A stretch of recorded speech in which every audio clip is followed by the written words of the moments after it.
One interesting thing is Daffy Duck is sped up tape. And if you ever listen to the raw recordings available on the Looney Tunes Golden Collection DVD sets, it turns out that Daffy Duck is just Sylvester sped up. Oh, yeah. I always imagined that was the case. It's literally true. Yeah. You ever try to do an impression of Sylvester the cat and you end up accidentally doing an impression of Tweety Bird? I don't know how those Golden Age Looney Tunes guys kept all them voices straight. They're so, nebulously, finely interconnectulated. Duck season, wabbit season must have been quite an exercise.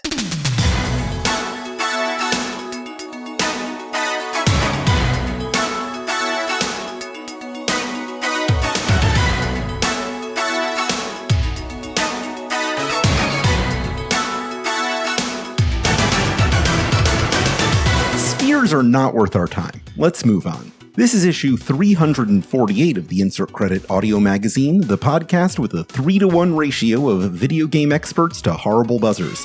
I'm Alex Jaffe, and if I were in a Zelda game, I would die from walking too close to the edge of a pit.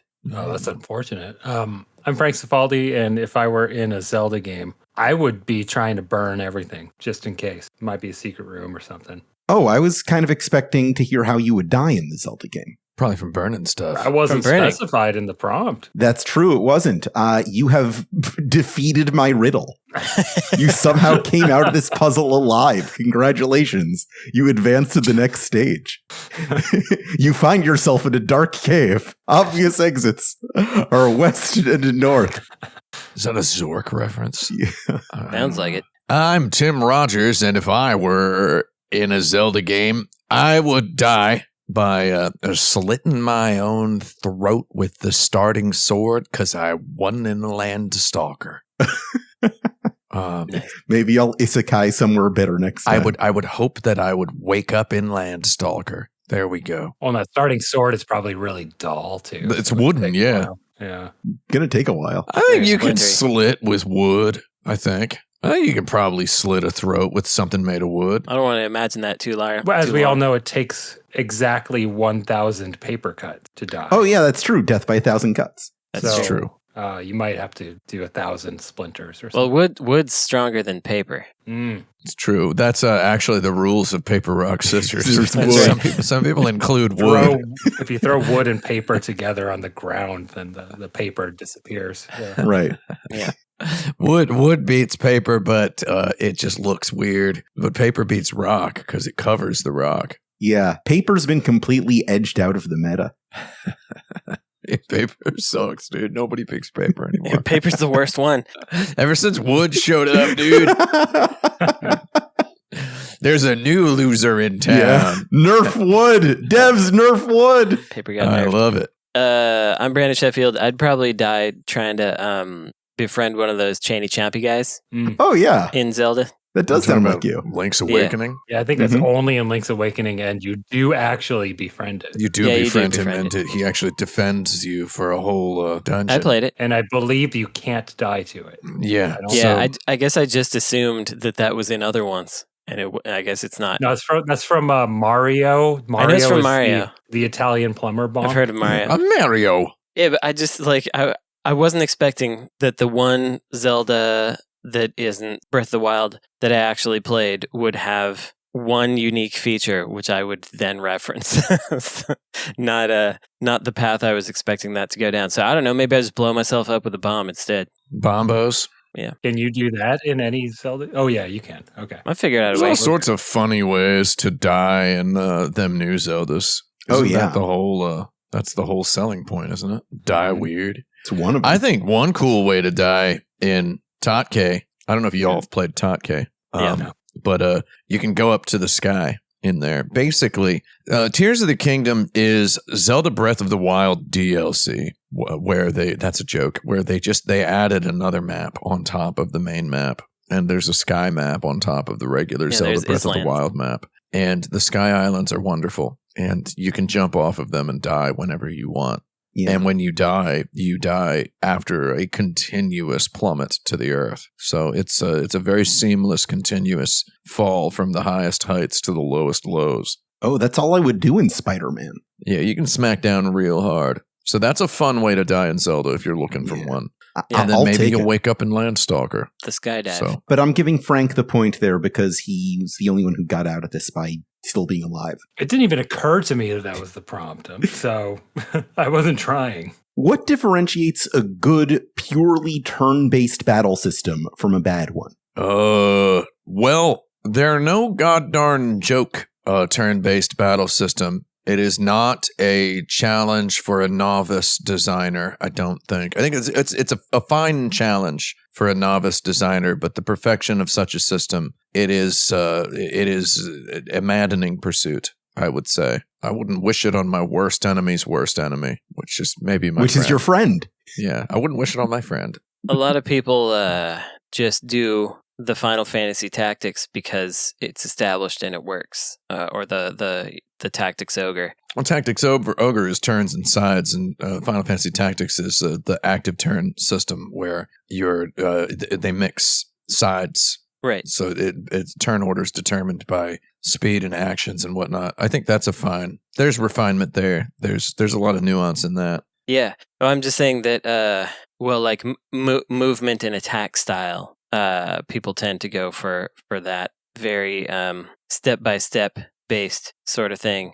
And that's fine. But it's interesting when people try other stuff. I think that Valkyria Chronicles was a neat attempt to break out of it. Yeah. It's still ostensibly turn-based, but you get to feel like you're doing more stuff, and the grid is just a circle. I think Valkyria Chronicles, as much as I like that game, I call it Valkyria Chronicles because it's the stupidest, ugliest looking made up word. Let's not split hairs about the pronunciation of it. Don't at me, bro. I'm saying. I think that's a fine example of the I wouldn't wish this on my worst enemy's worst enemy.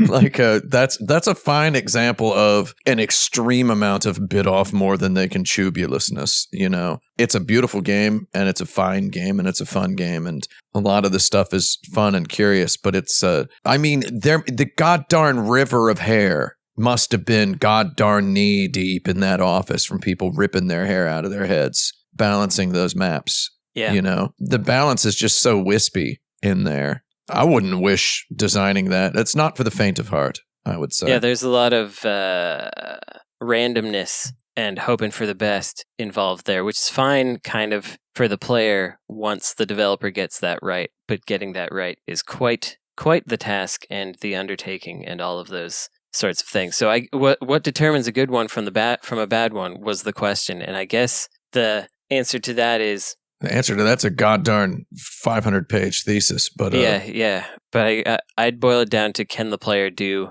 what they intend? And is it interesting for them to do that? And if not, you've probably failed. But the one that we got is with Demon School is interesting because I've seen people get it right away. I've seen people get it after doing some learning and being like, oh, this makes sense. And then I've seen people just straight up never get it at all. And that is a slight concern. There's kind of been a critical underrating of the Dragon Quest battle system for the duration of its existence by Western critics. You know, every time a new Dragon Quest comes out, you'll see think pieces and editorials and social media threads and whatnot that are like, it's too easy, right? And it's like, well, sure. But also, there's a way to play like a pro. You can play a Dragon Quest like a pro and feel cool. Or you can just kind of, hang out with it, right? I think making a battle system you can hang out with is, it's something they obviously appreciate in Japan, given the sales numbers of the Dragon Quest games, right? But it's like hanging out with the turn-based battle system is kind of a weird concept because I feel like in the Western critical assessment, we feel the need to, overcompensate with challenge. We feel the need to desire a sort of artificially bloated challenge in something that is like a hangoutable turn-based battle system. So that's always a temptation, If people want to just hear me personally list a bunch of good turn-based battle systems, here you go. Wait, were we? I thought were we not talking specifically about tactics, or were we talking about all turn-based battle systems? Nobody said the word tactics. Oh, they didn't? Point. Well, just then turn-based. I completely misunderstood the question.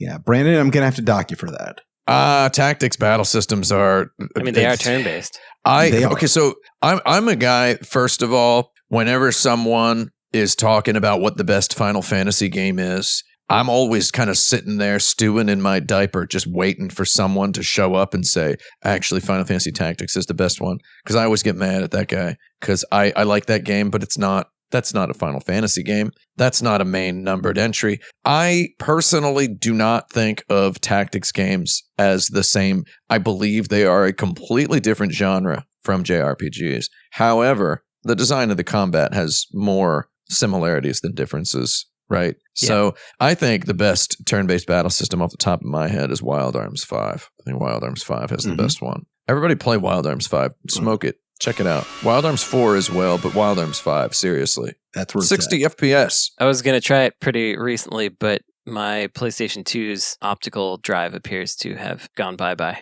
So try hacking it. I gotta figure something out. Have you heard of Free McBoot? I have. A little thing that I like. I thought you had to do that with like a Scottish accent when you said it. I'm not allowed to do that because Shrek will come get me. Shrek is a common hate mailer over here. He sends me a lot of hate mail. I think my favorite tweaking of a battle system that I've seen was when in Shin Megami Tensei 4 they added the turn pass. Oh yeah. Mechanic where you can pass a turn and get then like half of a turn, but if you hit with a critical, then you gain half a turn back. The whole bargaining with your turns within your party made things a whole lot more interesting for me. I think it sounds like they tweaked it into a whole new era. So approaching turns as a sort of microcurrency in battles is kind of a neat thing that's been kind of flowing downstream in RPG design for a while. So it arriving in Shin Megami Tensei was neat. But if you look at the Dragon Quest VIII, a really good example of you got your charge, which is effectively you're charging up so your next attack is a little stronger. Oh, yeah. So you're basically neglecting to take an action for a turn. Brave Story for PSP has incentive for repeating actions. Bravely Default, obviously. Final Fantasy IV Heroes of Light. Little things where you're just like, you're saving up turns. And then I think in Shin Megami Tensei, they made this nice little crystallized version of it. So. Yeah, the crystallized version in Shin Megami Tensei worked better for me than a charge, for example, because a charge is something that you have to sacrifice like a whole turn instead of just like passing it along to someone who's going to use it now. And when you sacrifice a whole turn like that, for me anyway, I tried it a couple times and was like, that did do a little more than me attacking twice. But these battles aren't like long enough or nuanced enough for me to feel like that's helpful. They get that way. What happens is they do get long enough, maybe not in the beginning. What happens is in Dragon Quest VIII, there are many situations where you consider... Oh, I wasn't talking about Dragon Quest VIII specifically, by the way. Other things where they have charge attacks. Well, in Dragon Quest VIII in specific, the first charge, again, don't quote me on this. I'm not a Dragon Quest VIII expert. I think that game's fine. But in Dragon Quest VIII, using your attack after like one charge is like 1.5 times the damage, but using it after two charges is like 4 times or something like that. Using it after one is kind of like cashing out. You know, it's like, well, I'm just going to take action now. And so by being a little bit strict on one end and then generous on the other, you end up, I mean, it's just, there are like way more neat things here. If you, the listener, are designing a turn-based battle system, learn to play some card games, learn to play poker, learn to, like look around at stuff, board games, chess, and don't sleep on checkers. You know, there's all sorts of fun stuff. King me, bro. Yeah, but Wild Arms 5, dude, it's tactics and it's JRPG. How do you maximize replay value in a single player game? Make it real fun. Yeah, I think all of us thought make it good. Yeah. Make it real tasty. Yeah. Give it layers so that you're not just running through the same exact situation the next time. Yeah, either different things to do each time or many times, or the same thing to do, but you can do it better. You feel like you can, and it's fun to think about doing it better. Like this is sort of both going through Gunstar Heroes, no weapons. just doing throws and jump kicks, which you can't do for everything, but for almost everything you can. You can blast pretty much everything, pretty much. Yeah. I think one key thing is maybe just cool it with the intro. Like don't have too much of an enormous, like massive, lengthy tutorial on ramp prologue. Just keep it chill in the beginning. I mean, who among us has wanted to replay Super Metroid but didn't want to do, the space station sequence where you fight Ridley at the beginning? I frequently see that some of the most popular mods on like Nexus mods are stuff that just take out the intro of the game. Yeah, the Fallout 3, perfect example. Nobody likes the intro to Fallout 3, right? Am I wrong on this? No one likes it. No. It was funny once in a way. Yeah. It's funny to like hear somebody tell you right. about it, right? It's funny to think about, not fun to experience. Yeah. So it's like, I think Fallout 3 is like a great example of a game that is flat out designed for replaying. It's a single player game you're supposed to want to play a couple of times. Yeah. Maybe that's the origin of my thinking, cool it with the intro. Keep the intro chill. Makes sense. I think, though I haven't wanted to replay Forged in Shadow Torch necessarily, I think part of the reason that it became so goateed in the year that it came out here on the Insert Credit show is because of how quick and good that intro was, and how you just get into it and it's like, oh, I'm playing it and I'm getting powers and I'm just going. Right, Frank? Would you? I'm thinking about that. I don't know. Probably. I mean, it is a game where it's just like, this genre, go. Yeah. And I think we like that about it. But I mean, I don't even remember the intro. Maybe that's to your point, though. Mm-hmm. Yeah, you just start it and then you're running around and jumping off walls, and it's like, oh yeah, all right, okay. And here's a secret right away. Okay, good. It's just like it just presents you with all the little tasties and starts. It kind of assures you that it's going to drip feed fun things. But I mean, to what you said earlier, like I don't know that I'll ever replay that game. Yeah. Yeah. Interesting. And so it's both a good and a bad example. It's just because, like, I mean, as much as I loved it, this is going to sound detrimental, but there's nothing special about it. But I think I loved it because there's nothing special about it. And you did everything. Like once you've done everything in there, it's like, okay, I did it. It's hard to imagine going back to that when it's like there's like Silk Song coming out, like Maddie's thing is coming out. There's always a Metroidvania that I haven't played yet, Yeah, Metroidvanias are hard to think about replaying because you done already did it, and there's going to be more. Which is really interesting because it's like I'm not going to remember much. I'm not going to be like, oh, now I need to go to this part. It's still going to be a similar experience, but it's just. Did you play Hollow Knight, Frank? Oh yeah, I've replayed Hollow Knight. That's one of the few Metroidvanias I've replayed. I could see that. I've replayed the Symphony of the Night a couple times. Oh yeah, well that's one of them as well. I was pretty delighted that one of the runners at SGDQ this year, who was in the Hollow Knight race, was essentially using a fight stick, which is also how I played Hollow. It's like, I know what's up. That rules.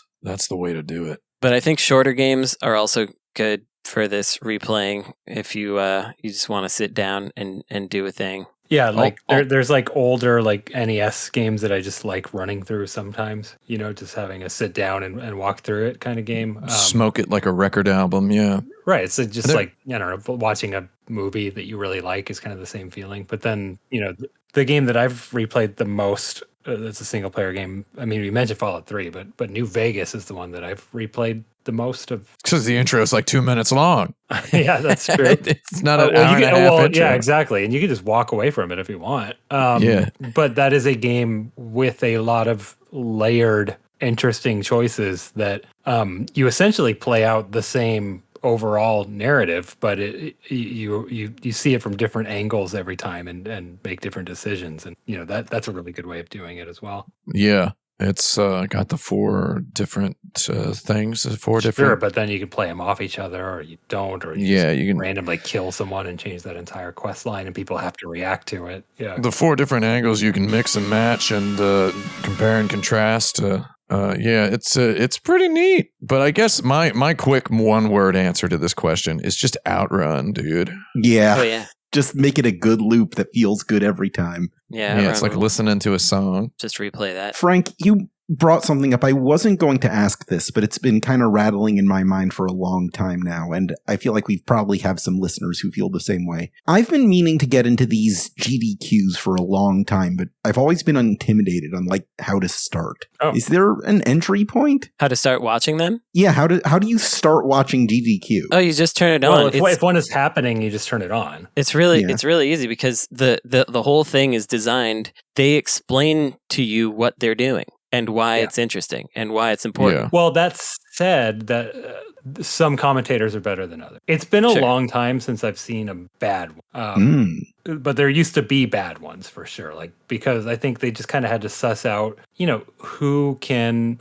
commentate in front of a crowd, for example. Yeah. Like, might be one that I remember that was really bad. I don't remember the game. It was a Sonic game. And it was, one of the more modern ones. And it was like a guy and his pals, on the couch kind of commentating on it. And it was very like inside jokey and that's what I'm worried over about. Each other and stuff. And I wasn't learning anything. That's pretty rare. For the most part, the commentators are aware that their audience is not other speedrunners. It's people who it's a general audience. And so they will explain like, this trick is really hard to do. It's got these frames of input, and it was discovered at this time by this guy, and here's how it works, and this is what it does. Whereas, but not always though. Like, there's also good commentators that don't talk. Like, there was one this year. It was Smart Ball, I believe, aka Jerry Boy. Jerry Boy. It was a really dumb platform game by Game Freak, and the commentary was actually mostly just people going, what is this? Like, people who had never seen the game before,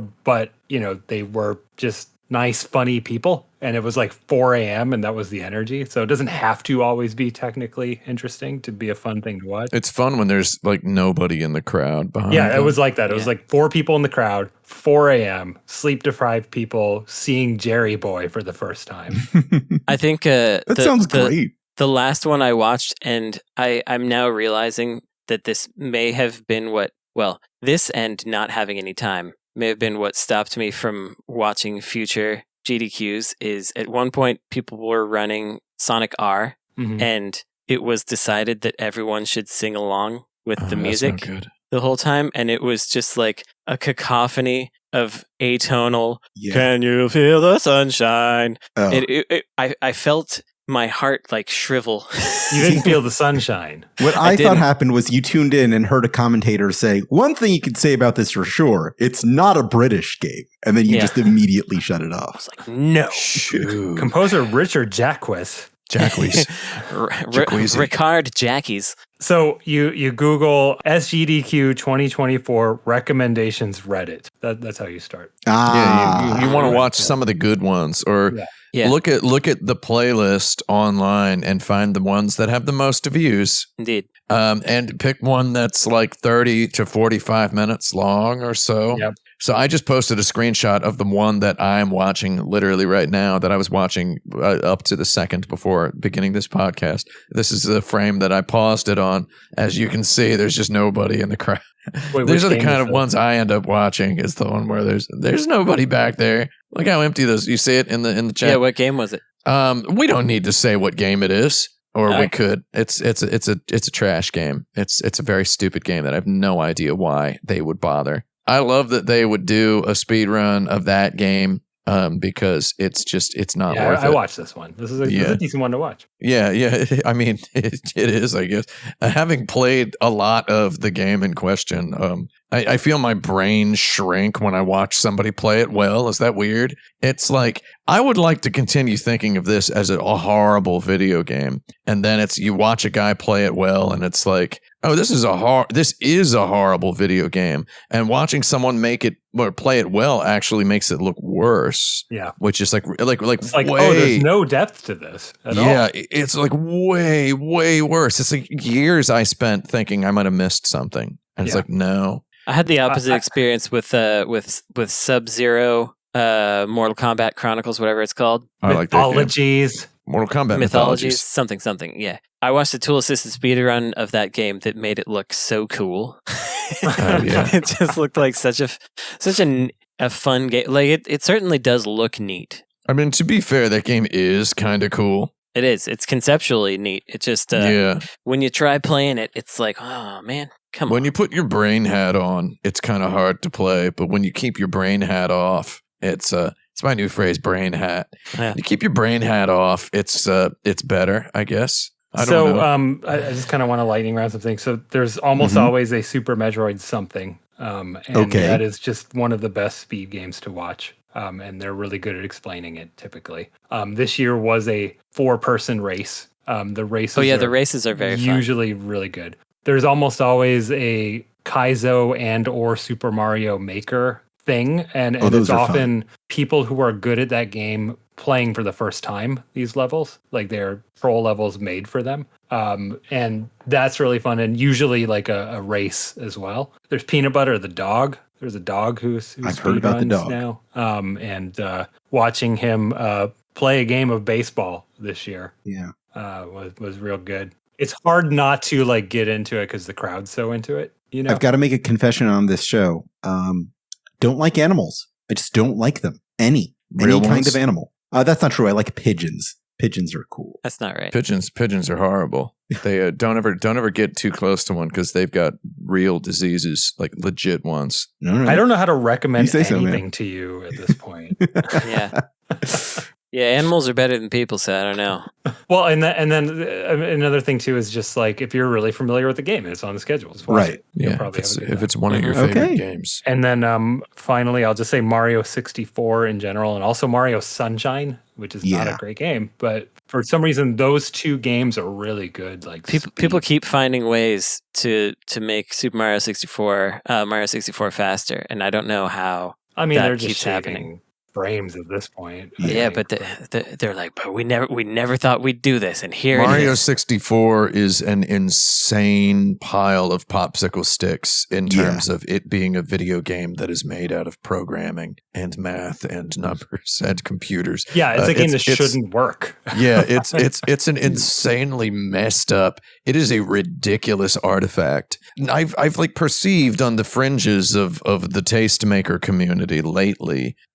There's this kind of burgeoning distaste for the game, which like people are like, you know, it actually never really was that good. Is like what people are saying now. So you're telling me it's about time for me to get into it. Yeah. So Zoomers, the Zoomers, Frank, I don't know if you've heard of these guys. The Zoomers are all about saying Mario 64 has actually never been good. It was just Gen Xers and millennials deluding themselves because they were so excited about 3D. And you know what? They've got a point. Yeah. They do have a point. I was going to say, if this is where we're going with this. I mean, that's what I said. I didn't like it before it was cool to not like it. I never liked that game. I mean, I played the heck out of it when it came out because Because it was new. It was 3D. I was the target audience. I was a guy working 38 hours a week because they wouldn't let me work 40 hours a week because then they'd have to give me health insurance so I could get into college. And the N64 came out and I was a gamer and I was 17 years old.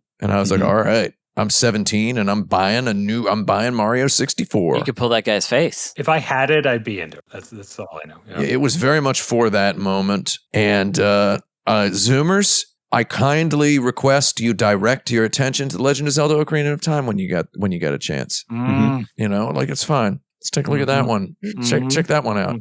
Let's get the youth lens on that one. Yeah. Feel free to compare it to Elden Ring. But you know, you can even go as far back as Dark Souls 2, I'd say. You know, say Dark Souls 2 is better than Ocarina of Time. Start making people my age who are considerably less ironically invested in this stuff, more like very angry.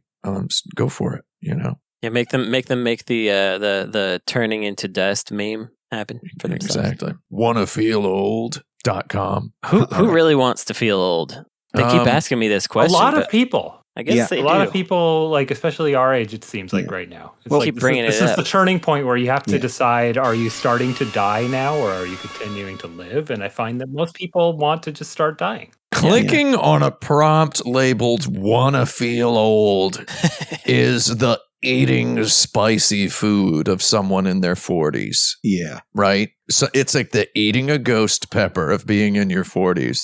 You know, kids eat ghost peppers or whatever now. They go on hot ones. Okay, kids don't go on Hot Ones, I guess. No. But Zoomers think it's outdated. Yeah, Zoomers think Hot Ones is they think it's cruel. What do we call Gen Alpha people now? Alfies?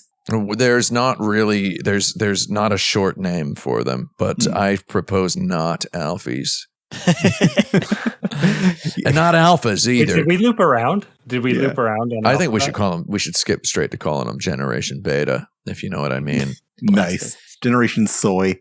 Oh God, G-Soy. If you had to choose a doctor from a video game to be your GP, who would it be? Dr. Mario, because that guy actually prescribes medicine. Yeah. He's giving you pills constantly. He might be a little too pill happy, though, in my opinion. Yeah, I've had doctors who are just like, oh yeah, here's some muscle relaxers. Like, but that doesn't. Yeah, don't worry about it, bro. You take a pic and you look it up on Google to make sure it's not going to kill you before you take it. I think just let him give you the pills. Just take them and then distribute them in your community. Okay, I can't think of any other doctors. Sorry. Help me out. Who are other doctors in video games? I feel like every doctor I've had in real life has just exactly been like Alan Wake. Like every single doctor has just been that kind of guy. Like you come in and he's eating his lunch and you're just like, he's like, I'm eating my lunch when the patient comes in. He's just saying to himself. And I'm like, what? That's every doctor. That's basically my most recent doctor. I'm eating my lunch when the patient comes in. A hideous man looking as though he's suffering serious pain. And I'm like, what? So that's what every doctor I've recently, and I know Alan Wake's not a doctor, but he's a writer. I think he's a writer. Is that what he is? I'm just looking up at my shelf here, and there's all these FM Towns games. A lot of sexy doctors in those games. If you want one of those, I don't know if you do want that though. I feel like that's not a good thing to have. Let's not be sexiest here. There's probably some really. There's probably some okay sexy doctors. I'm guessing some of the world's best doctors are probably ultra hot. Now that I'm just thinking off the top of my head. Well, yeah, because they know how to like modify their bodies to be hot safely. Yeah. What about the trauma center guys? Do we trust them? Do we like them? I mean, they work fast. Yeah. Well, I mean, yeah, that came to mind. But actually, let's loop back to that. But I want to throw in that like where I'm at right now. I was thinking about Brandon Sheffield's video game collection. I was thinking about Keith Courage with TurboGrafx. That's nice. The game Brandon has repeatedly said is better than Super Mario Brothers. Right.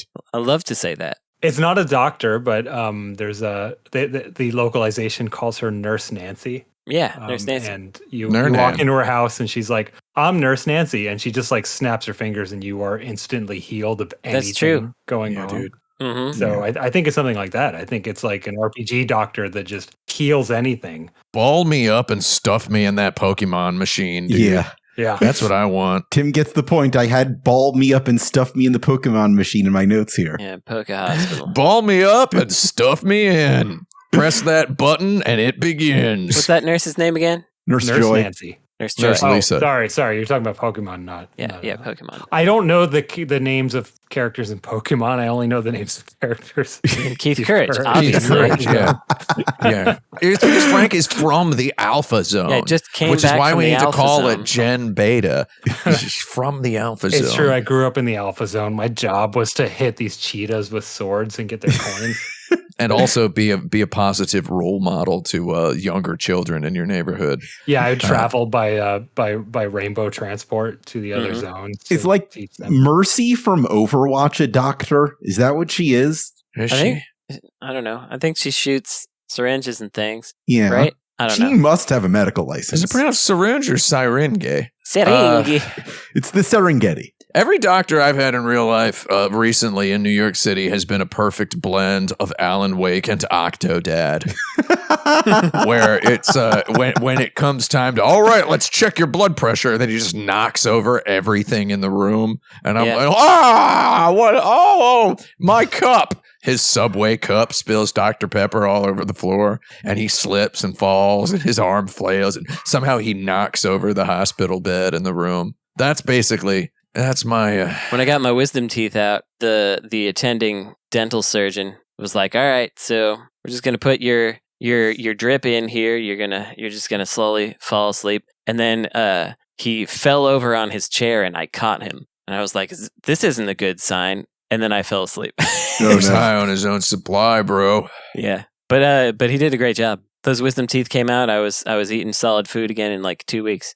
Right. Wow. I talked on a live stream somewhat recently about a colonoscopy endoscopy experience I had. I don't need to get into this. You really don't. where the anesthesiologist made an incredibly unsavory remark moments before I went to sleep. Basically, it started with him going, "Oh, you're doing both at the same time?" And the doctor goes, "Yeah." And then he goes, and then he makes an unsavory remark, and I'm like, "Wow!" And I'm asleep. So unless this is building up to another Goemon-Ganbare syndrome. No, this is true. You can it behooves one to get the colonoscopy and the endoscopy at the same time because you got to clear yourself out before the one, and while they're there, they might as well check out the other. So I think RPG doctor is the like RPG healer is the answer though. It just heals you of all your ailments right away. Pokemon, right. Yeah, the Pokemon nurse. Yeah, I would just go to the priest who can bring you back from the dead. That feels like no church and state, bro. That's right. You got to separate. If I have to be brought back to life by the church, leave me dead. Wow. Okay, well, so but you're okay then being in Phantasy Star 2 where it's actually Clone Lab. Sure. Okay. No. What about a hospital that has like the word Presbyterian in the name? Sometimes you can't help that, I guess. Would you deny? Right. Would you? I wouldn't deny service. No. Would you? I was in a hospital with my mom, and Yeah. they had like psalms on the walls and stuff, Yeah. and they kept being like, "You want a Walls. chaplain in here?" Etc. And she was just getting like foot surgery. She was fine, but like any chance they get, they'd be like, Jesus? Do you want somebody Jesus? to come by wash heard of the that guy? foot? Well, they're probably just used to a lot of people Yeah. asking for it. I would be concerned in a world where priests could bring you back from the dead that if you denied that service, you are also in a world that has a literal hell. Yeah. So yeah. you're just going to stay there. I'm not worried about it. You've got basically, if the priest can bring you back from the dead, you have proof of the existence of God. Yeah. I'm gonna be a captain in the Demon Lord's army. It's all gonna be good. I'm gonna be straight. If there was proof of the existence of God, that would change things. But one can't. It defies human imagination. Let's read up on Nietzsche while we take a quick break. Warner Brothers Discovery is considering splitting into two companies. What? Who could have seen this coming? Oh, I love it. They're going to be Min and Max. They're going to have like two streaming services. Welcome back to Insert Credit. Hey, thanks. This is the part where I take a question that was submitted to me at patreon.com/insert credit, where you, our kind, generous listeners, will get access to the form that lets you send us questions, monthly bonus episodes, and a guide on how to set up your television, courtesy of Brandon Sheffield. People really liked that. They did. This week's question comes from Spencergifs, who asks, what are the greatest video game menus? Menus. I just went like to Cho Aniki or something because of how you emphasized men. But video game menus, I think the best ones are the ones that get out of your way and you don't notice, so I won't be able to remember them. I think people would be inclined to say things like Persona 5, and I think there's one reason I could say Persona 5 is that despite being or while being stylish, it is just a regular, extremely boring menu that presents the information. And I think a menu that can fool you into thinking it's super innovative and stylish and different, but is actually just a straight list of things, it's pretty solid. It's a good approach. Yeah. I don't know if it's not a game, but I mean, I still loved and continue to love, present tense, the Wii's menu, just the channel concept. Oh, yeah. No, I think that's Very cool. that's perfectly fine, and that's more what I would say. Like it's fun. Like it's fun to go through the channel. The tiny little bit of rumble feedback you get whenever you hover, right? So Slide like, the cursor over something, yeah. right, but also like once you've zoomed in on a channel, you can just channel surf as opposed to having to go back and hover over another channel. You can just go left and right, which I think is really nice. Yeah, I think that's the best console menu for sure. I want to talk about my favorite that I worked on. I really, despite some performance issues, I really like the design of the game selection that we did on SNK 40th anniversary, because as you're scrolling through the games, for each game, I have like a tool assisted run that's in the product that you can watch. And what we did was as you're surfing through the games, as you're scrolling, it brings up a zoomed in piece of the key art. But if you wait for like 3 seconds, it fades out and fades into a random 10 seconds within the gameplay movie that's in there. So I was kind of inspired by like Netflix, even though it was a little bit annoying, where like if you just stop, it'll show like a clip from the movie. And I just think that's a really neat way of surfing through these older games. And like there's like MAME front ends that do that, but there's this whole like you have to download these crappy like AVIs that someone made of the movies. But in this situation, there's just button press movies that are in there that are like 30 kilobytes or something. And it just emulates the game in the background and shows a random like 10 seconds from it, which I think is really smart. It's funny because I do kind of like how that was, but with the Netflix thing, that's the very first thing I turn off is auto playing anything because it drives me insane. Okay, but I didn't take over your audio, I think is the big difference. Yeah. It's not an interruption. It's like the same songs playing, the same low-key song. Yeah. Mm-hmm. And you can just leave it there and it'll just continue showing you different clips. Yeah, that's good. I like a lot of the early micro PC, Japanese micro PC menus that are just like the whole game is a menu. So they're just really ornate, but still functional. I can't think of any particular examples, but I like the sort of bounding box around the action that a game like Ys has sometimes. I don't like it always, but it's a neat thing to think about. And I think some of those kinds of games are fun. Are they the best menus, though? Probably not. I just think they're neat.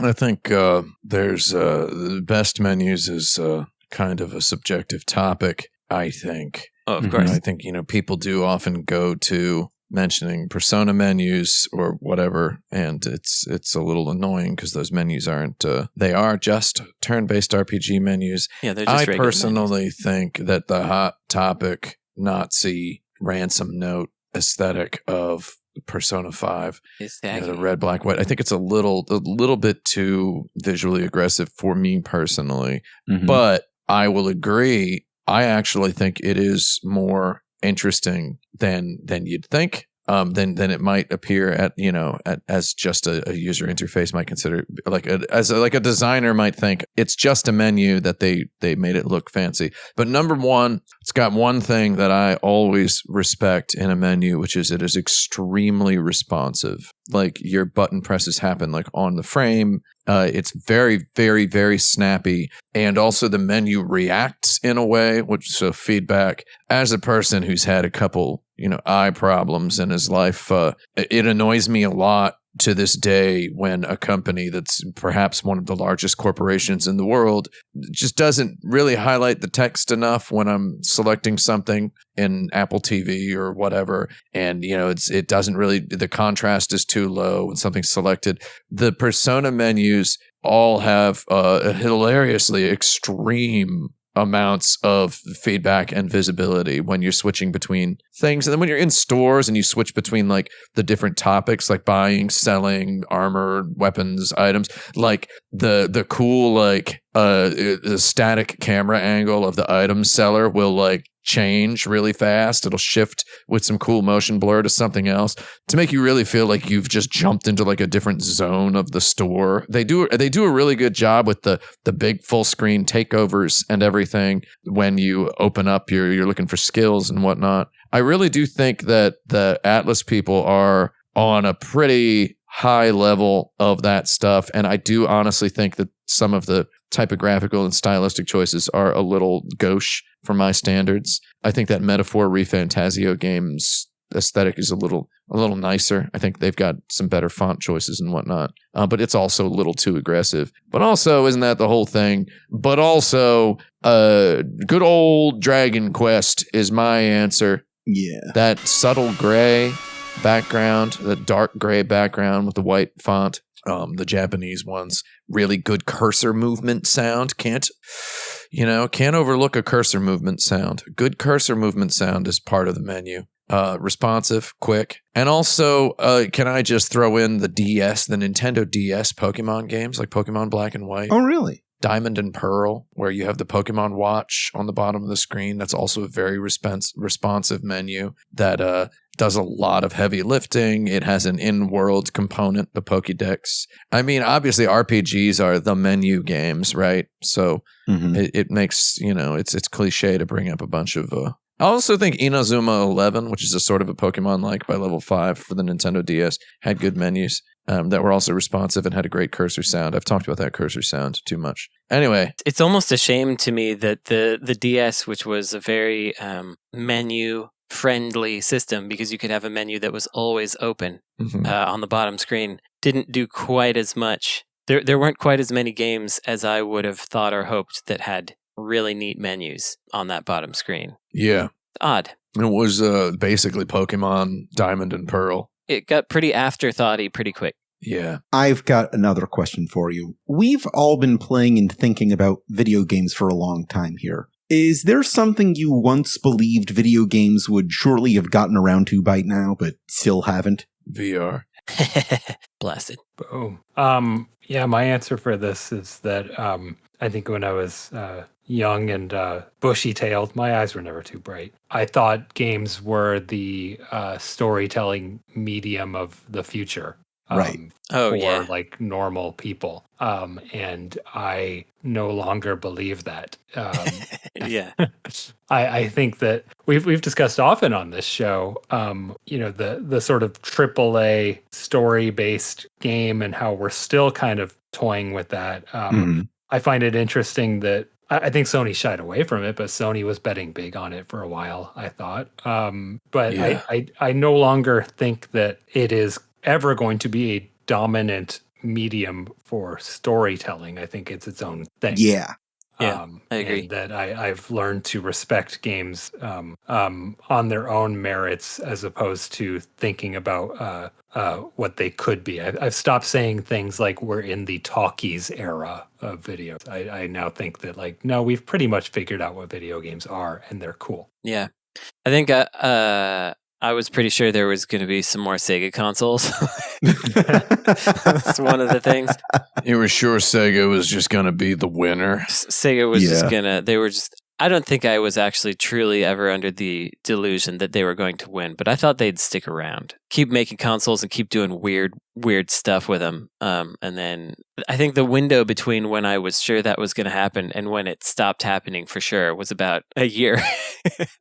When the Dreamcast was out and there were all these neat things going on, I was like, yeah, they can keep this up. This is going to be great. And then like a year after that, they said, no, we're done. We're dead. So yeah. Whatever Sega we got now, I'm grateful to have, I guess. I mean, I think Sega now is arguably they're better as good as they've ever been, really. Mm-hmm. Better than a long period, sure. On balance, I think, is the good little phrase we can use there. On balance, they're as good now as they ever really were. But I don't think I did a lot of speculating early about, aside from maybe what Frank's saying, I wasn't really thinking about something that I wished video games would do. I was interested to see when people did new things, but I wasn't like, and soon the graphics will be better than movies or something. I wasn't really trying to think about or care about that. I'm going to admit, I'm not a guy who's ever really made any public predictions. Mm-hmm. I met Michael Pachter once at a party at E3, and he called me kid.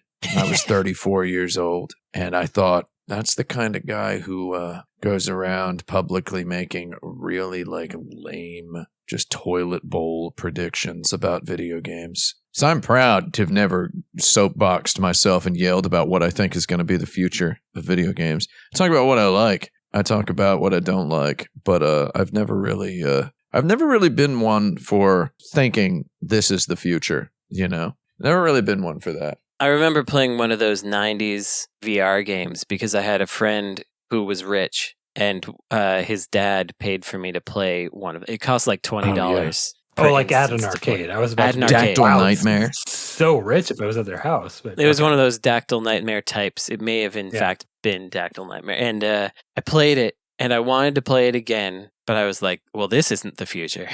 Immediately. I played it and I was like, this isn't it. However, it's fascinating. And oh, yeah. I played one of those, and it just I was kind of confounded by how much it just I was like, oh, this blows. Yeah, Like, it's not fun at all. I did not feel like I was in a place, that's for sure. Like I was in a unique new zone. It was weird, and that was neat. It felt like what video games would feel like if they invented video games to play in the hospital. It's like what it felt like. Yeah. Which is like I remain fascinated by those 90s visions of video game futures with really bad CG indicating how we're all going to be like floating through cyberspace and stuff. I love that stuff. I'm continue to be fascinated by it, but I never thought it was the future. And in the 90s, I was like, it's so funny that these guys think this is the future.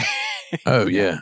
Just any fake video game being shown. The Lawnmower Man. Yeah. I don't know that I would have been able to identify this at the time, but I'm pretty sure it was the terrible frame rate that made me go, this is junk. Yeah.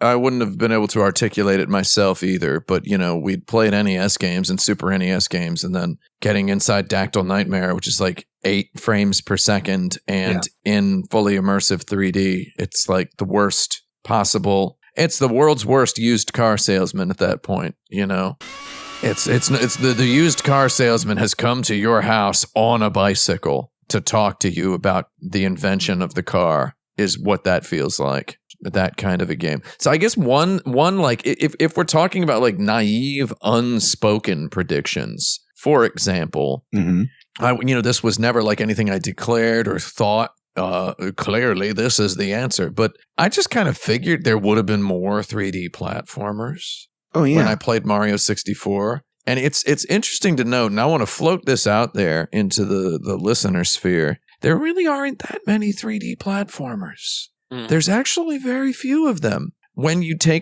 subtract the ones that have like hard action and like hard shooting and hard melee, like that have aspects of like a God of War or a Devil May Cry or an FPS. Yeah, the pure mascot ones you're talking about. Yeah, like pure straight up running, jumping games. I would even include like Jak and Daxter, Jak 2 and Ratchet and Clank, which have guns. I would even include, I would go ahead and say, sure, those are 3D platformers. Jak 3, not a platformer. I just would have assumed playing Mario 64 that we'd have had a bunch of 3D platform games in the future. I just kind of figured, this is a genre that's here to stay. Yeah, I think there's more indie like revival lookbacks at them now than there were actual ones in the contemporary period. Yeah, I mean, same goes for Metroidvanias, right? So it's the Metroidvania genre has completely blown, like the indie Metroidvania is you have to subtract the word indie now because that just is Metroidvanias.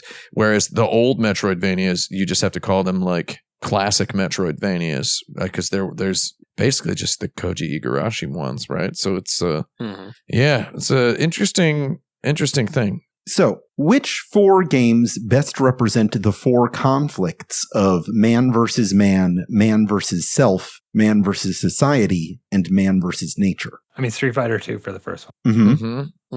What are the others? Man versus self, man versus society, and man versus nature. Man versus self is Street Fighter 2 mirror match. No, very good. Specifically, it's the original Ryu versus Ryu glitch. Man versus society is the bonus car stage. Yeah. Oh, sure. Yeah. Yeah. And man versus nature is the pile of bricks because bricks are made of mud. Yeah. We solved it. Great. Man versus nature is Minecraft. Yeah. Man versus society is, obviously it's Grand Theft Auto. This has been kind of burnished out of all of its remarkability over the past 20-some years. But Grand Theft Auto 3 is a game with a story and mechanics and such, but it has inside it a secret mini game of incredible robustness, which is kill cops until the army shows up. Right? Yeah, it's like an arcade game. It is a very cliched thing to talk about killing cops until the army shows up in Grand Theft Auto 3, but that's a full video game, dude. That's like an actual whole video game that is killing cops until the army shows up. It turns it into a completely different thing. And when you get a bunch of items together and you hole yourself up on a roof with a rocket launcher or whatever, and you're taking down helicopters and tanks, that's man versus society. That makes sense. And man versus self is when you killed David Cage in Fahrenheit. Yeah. So I'm just putting all the hits in here because man versus self is when you kill David Cage in real life. We'll get there. The ultimate video game. Can you kill David Cage in Fahrenheit? No, you can't. Okay. You can't. I hope I don't get canceled for on social media for insinuating that some kid with an AR-15 should take down David Cage. Yeah. Because I didn't actually do that. I did not officially say that. Yeah. So I've been really looking forward to Brandon's apology segment on this episode for the things we talked about on the July 4th episode. I'm not apologizing. I didn't say nothing. Fantastic. Love it. Even better.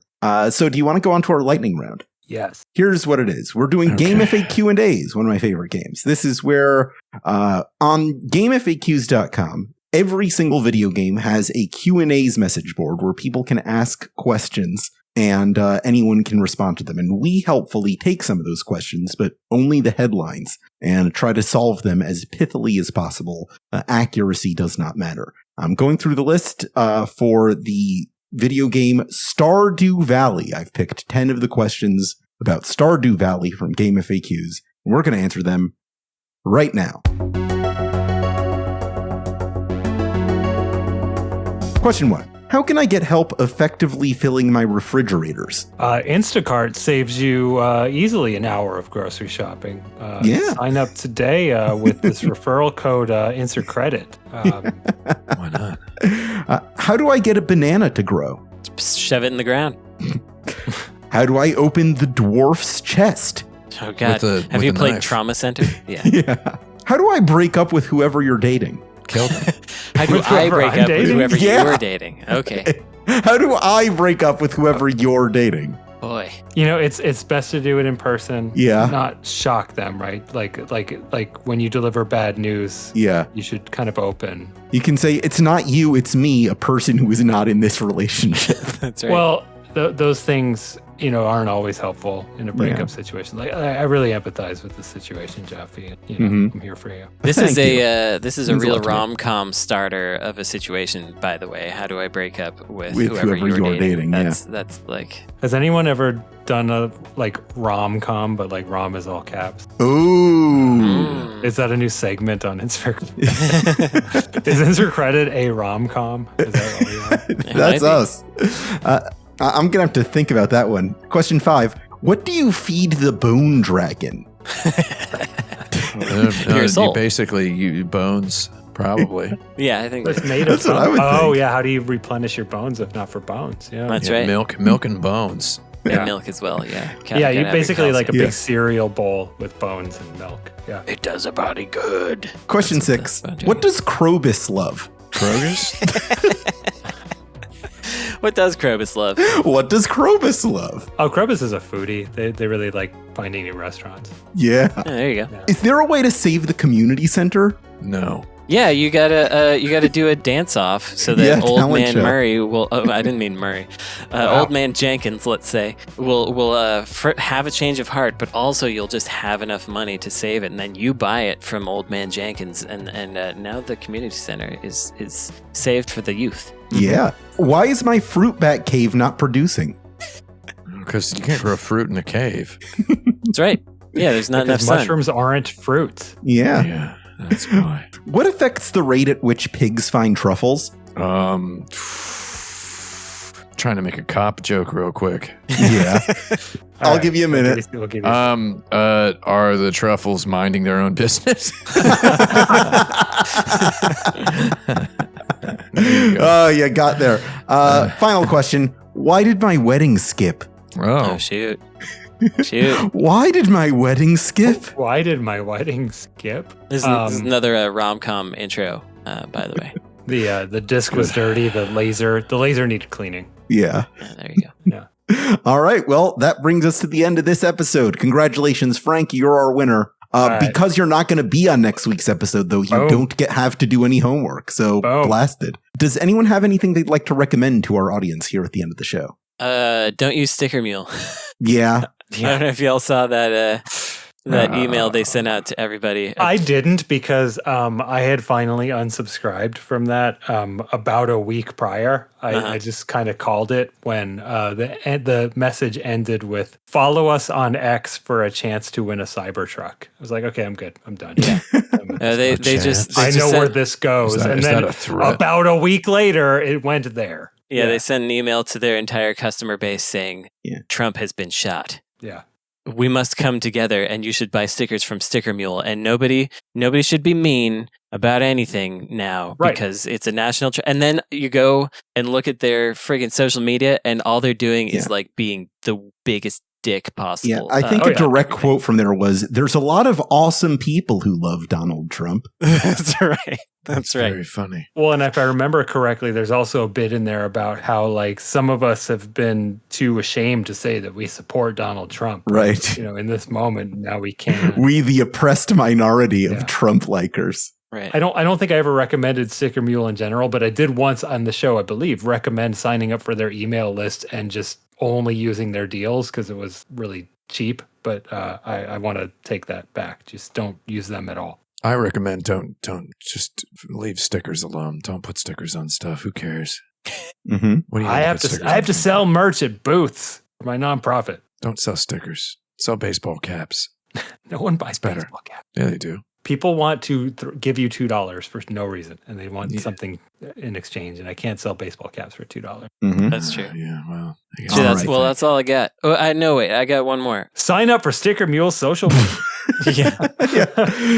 You checked out Stimulus? Check out the movie Lady Reporter, starring Cynthia Rothrock. It's one of her best. She does a lot more of her own stunts in it. And when they do double her, they properly give someone a blonde wig this time instead of just having a black-haired man doubling her, which has happened in other films. This is one of her Hong Kong movies and probably has her best, most fun fight scenes and is the best at kind of rolling along. And it's a fun one, so check it out. Vinegar Syndrome just put out a Blu-ray of it, and there you go. That's my recommendation. Lady Reporter. Frank, anything? Yeah, I mean, we already went through it, but I'll just bring back GDQ for this. I think that it's an event that continues to be really fun to watch. You know, whatever it is, like 10 plus years later. I like it because it's something that just comes around twice a year and you just kind of get into it for a couple days and then forget about it. And by the time it comes back, it's exciting again. But everything we mentioned earlier, just, do that if it's new to you. I wasn't actually making it up when I said just Google SGDQ 2024 recommendations Reddit. There's always a recommendations thread. The comments tend to get boosted up that have the best recommendations, and just kind of start there and have fun learning cool stuff about video games while being entertained. Yeah. Also, I'm going to recommend that if you make video game stuff, teach me something, man. Yeah. Like, show me something new that comes from you. I don't know. That's hard. It is tough. We try to do it here. Tim, anything to say at this juncture? Nah. It's fine. I was going to say something funny, but who cares? It's not worth it. We'll save it. Fun is fun, though. Not going to do it today. All right. You know, it's even more fun rating and reviewing our podcast on Apple Podcasts or Spotify or wherever you can do that. We got some guarantee you $1 million in mule bucks. Yeah. We got some nice reviews this week from Greg W999, Super Moglog 64, and Alex Morgan 72, amongst others. So thank you for that. You can also support us on patreon.com/insert credit to give us some money, keep the show going. If you'd like to sponsor our show with an advertisement or personal message, you can do that by contacting us at show@insertcredit.com, and we'll work something out. You could also join our community at forums.insertcredit.com or find us on youtube.com/insertcreditshow. This episode is edited by Esper Quinn with music by Kurt Feldman. I'm Alex Jaffe. I'm Frank Spaldi. I'm Tim Rogers. I'm Brandon Sheffield. And recommend us to your worst enemy's worst enemy.